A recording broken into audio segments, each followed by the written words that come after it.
ये फलाने बड़े नमक हराम है, फलां है।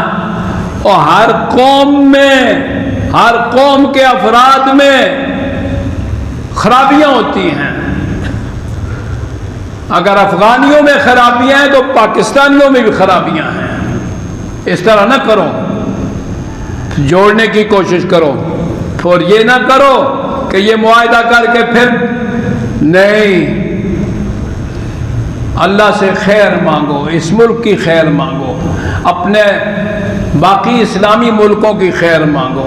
खुदा की कसम मैं तो रात को सजदों में दुआएं करता हूँ कि मुसलमानों को या अल्लाह एक कर दे।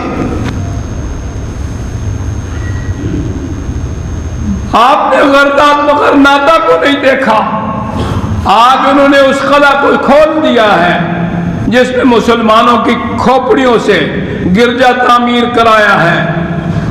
और ऊपर, सबसे ऊपर 2 मासूम बच्चों की लाशें, उनको खुश करके लटकाया हुआ है। आज भी देखें, मेरे पास आए, मैं आपको बताता हूं।